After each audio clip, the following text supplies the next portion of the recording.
an opioid, Purdue Pharma will sell you them at a reasonable price, whether you need them or not. I want to talk about the collective orgasm that happened when the energy department said that it might have come from a lab. Thank you so much for coming on. You said 3 years ago that you believe that this virus was intentionally released by the government you once worked for, the government of China. Today we're hearing in this leak to the Wall Street Journal that it was accidental. Do you believe this leak was accidental or intentional? I tell you what, Fox News loves a good headline, man. They just get so excited. October 2020, when the Justice Department announced Purdue Pharma pleaded guilty to felony charges of defrauding federal agencies, violating anti-kickback laws, marketing opioids to hundreds of doctors that it suspected were writing illegal prescriptions, and then lying about it to the DEA. So they got slapped with an $8.3 billion fine. Radical mega corporate MAGA media, they were all elated. They all came together. It was beautiful.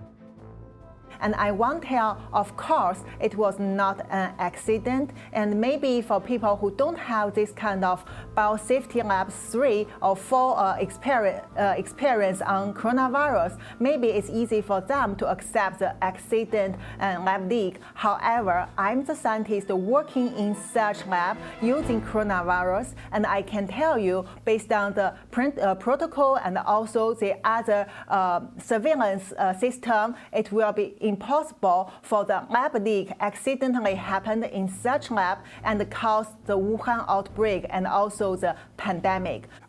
My last question is just the cognitive dissonance that I see, that people see, oh my God, the pharmaceutical industry is capable of doing this. But when it comes to COVID, no questions asked. It just does seem weird. Tonight, it's official. The Wall Street Journal reporting today that the Energy Department, joining the FBI in their assessment, has now concluded that a lab leak is indeed the most likely origin of the global COVID pandemic. Bill, if I may say... Well, let him answer that. Oh, well, let John do it. Well... Yeah, you have a turn. Yeah. See if you... John, I'll offer you this challenge. Get the word sputum into your answer for bonus points. I've been sitting here thinking about that the entire time. I could tell, because I'm looking below the desk. So this is out of a dystopian science fiction novel, Stephen. You're right. You were among the very first on this. Yeah, COVID, big in the news there. The Department of Energy said that they think it was most likely that it did come from the lab, the Wuhan lab. I mean, this has been I've said from the beginning, should not be political. Let's just find out the science. But that's what the FBI says that. Some people say that it could have leaked from the lab. We know the Chinese government allowed its infected citizens to travel in huge groups to Western Europe in the early days of the pandemic. That was intentional. This is based on new intelligence reports and crucially involves the assessment of the national laboratories, which are part of the Department of Energy. Evening, everyone. Welcome to The Next Revolution.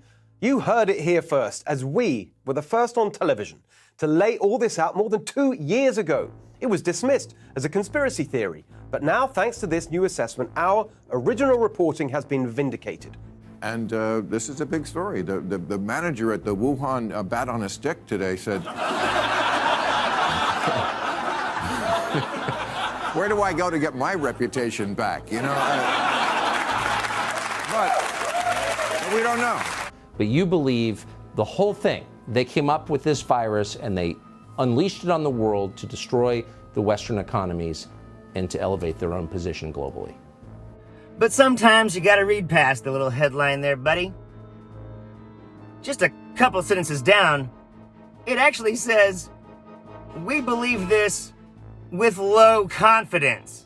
Fauci, more than any other person or organization, is the one who must be held accountable. You know, low confidence? The same thing that the American people have in y'all? I would say, based on the evidence and the source I have, that the lab, virus was intentionally brought out of this strict lab and released in the community. Oh, no, wait, that's no confidence? I'm sorry, that's no confidence. That's a different thing. This is low confidence, okay? That means that they did see some stuff that may sure point to that, but there's a lot of other evidence that points to other things. We don't know. Stop politicizing everything. We're so arrogant. They know. You don't fucking know. Nobody knows.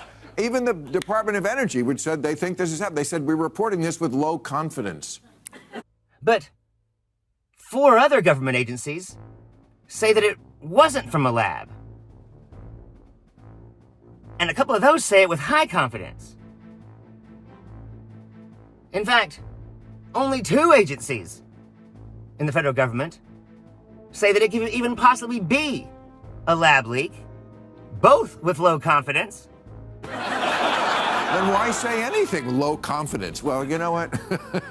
However, I don't think the outbreak in Wuhan was intentional. I would say it was because CCP government and the military scientists underestimate the transmissibility. That's why finally it got out of control and caused the local outbreak.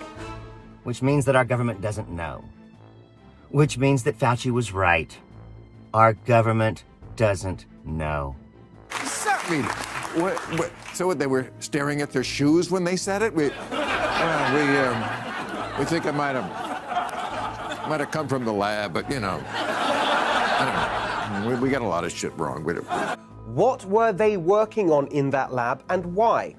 The answer, gain-of-function virus enhancement that was not just funded by Fauci, but commissioned by him.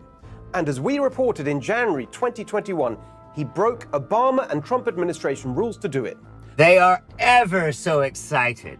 You can almost smell the barbecue happening.